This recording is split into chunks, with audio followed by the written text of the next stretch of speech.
Is there a standard for who we cancel and who we keep singing? We pulled down Confederate statues but are still singing. I have a secret I've been holding on to for many, many years now. I still listen to Chris Brown's music. I know, it's not great.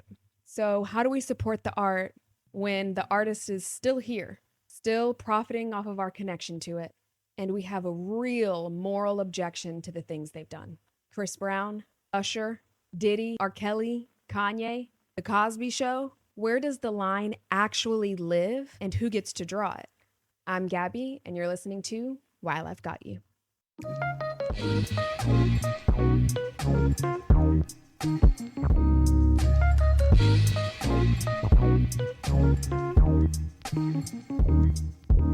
I've been sitting on this episode for quite some time, honestly, since about March.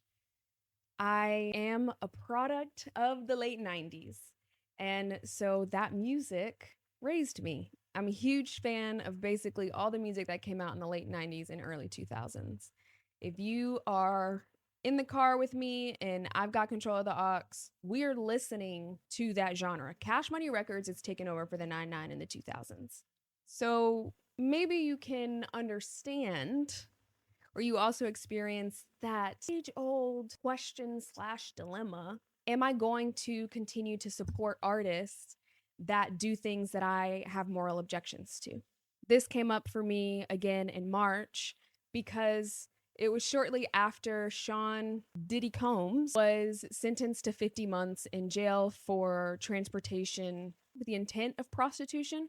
And in an interview, Usher had this to say: I think certain people are prosecuted and maybe not recognized for the greatness that they offer. He then landed on, I don't have anything negative to say about Sean Combs because my experience was not what the world has seen and how he's been misrepresented. There's so much to unpack from that statement alone. Saying that he's been misrepresented when we all watched the video of him beating the shit out of Cassie outside of the elevator is an interesting choice. Friend, not friend, mentor, not mentor. We as a collective and Usher need to be better at holding the people in our community accountable for their actions, regardless of what they have done to help you, support you, whatever in the past. Two things can be true. He can have always been good to you and that not be a representation of your experience with him, and also acknowledge that he did some bad shit. That's my disclaimer for that. Obviously, this statement came out shortly before it was announced that Chris Brown and Usher were going to be going on tour. Usher and Chris Brown are different people and have different histories. Don't know if you guys have been following along with Chris Brown. If you haven't, that's totally fine. But Chris Brown has an active, ongoing case in the UK. I think it is also for some sort of physical altercation. I won't speak to that entirely because I don't know, but that is the most recent charge that I could find is in the UK. And while Usher hasn't been in the headlines for a long time, I think the last time he was for allegedly giving someone herpes intentionally. He usually is not in the headlines for stuff like this. So his comments painting him as an enabler is interesting. And being an enabler versus someone who is actually doing bodily harm to other people paints an interesting photo, an interesting picture. I don't know how many more times I'm going to say interesting, but rock with it. Shortly after Usher made those claims, made those comments, they announced that they're going on tour together. It seems like a series of just terrible PR marketing moves on Usher's part, but then you also have to consider the fact that I'm sure they sold out all of their tickets. I'm sure they sold out their whole show. And so it brought me, and it continues to bring me to the question, is there a standard or some sort of universal criteria for who we cancel or boycott? And then what are the sort of like terms and conditions that an artist has to meet for a collective, you're done? Even asking that question, formulating that question is so difficult because our connection as people, our connection to art transcends the artist.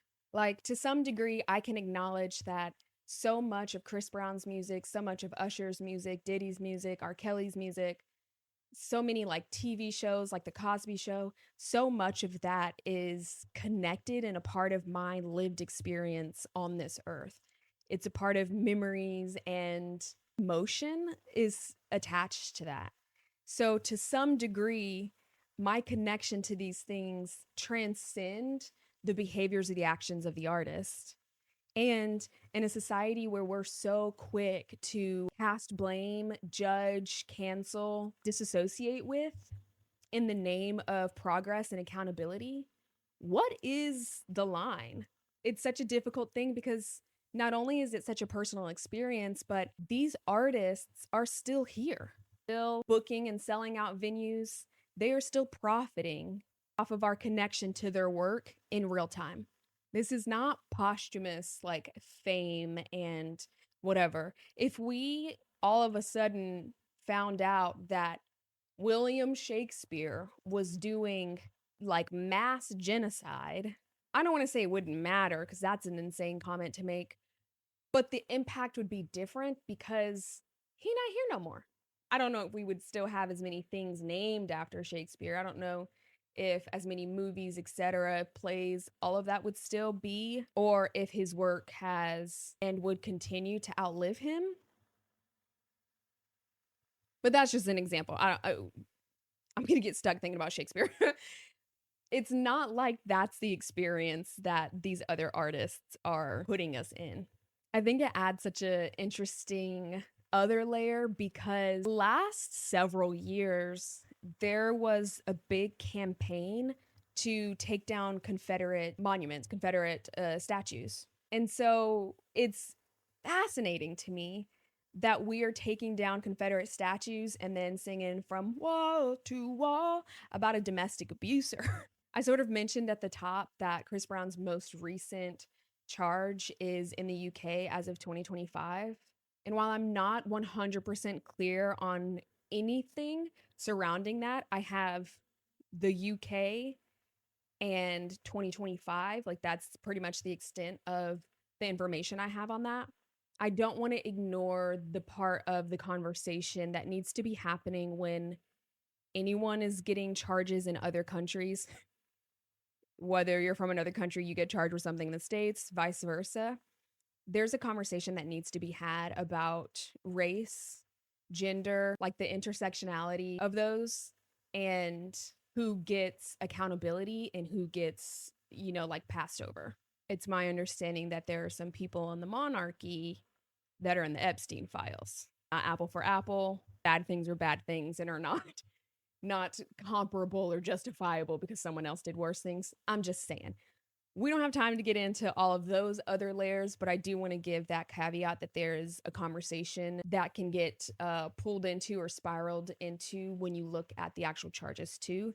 I'm not looking at necessarily what was done, just that the allegations haven't stopped after he assaulted Rihanna. So I guess the real questions are, how do we support the art when the artist is still reaping the benefits and we have a moral objection to their behaviors? I'm also asking and a little bit curious for you, for me, for anybody listening to check our internal compass, our internal criteria, and find out if the people that you forgive, is it because their crimes are against women? Is it because they're against women of color? Like, look at that intersectionality of identity and see what is the makeup of the people you forgive and the leniency of your criteria. This episode is not at all about shaming anyone who decided to go to the Chris Brown Usher concert. Like I mentioned, I won't pretend to be above it because I still stream the music. The guilt and the shame I have about that is absolutely real, but it's not determinative. Because I like hip hop and R&B music from the late 90s, early 2000s so much, I definitely drive around in my car like I'm doing community service and I blast my music. If my playlist shuffles to R. Kelly, I'm turning it down. I'm glad you listened to this song. It's a banger, bring it back, but also, you don't need to hear this one. Let's not give him a platform from my car. And I honestly can't sit here and say that the reason why I'm not going and didn't go to the Usher Chris Brown concert is 100% because I don't like what they've done.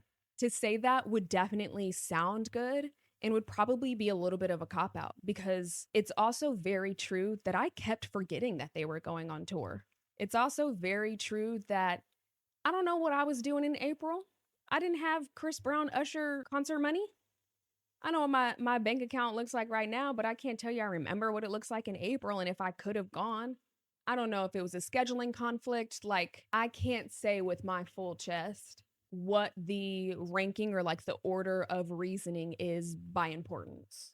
I certainly catch myself in a contradiction when it comes to this cancel culture or boycotting thing altogether. I, for example, haven't been in a Target except for one time. Hear me out, hear me out, hear me out. I just moved and I needed some things. It's not my fault.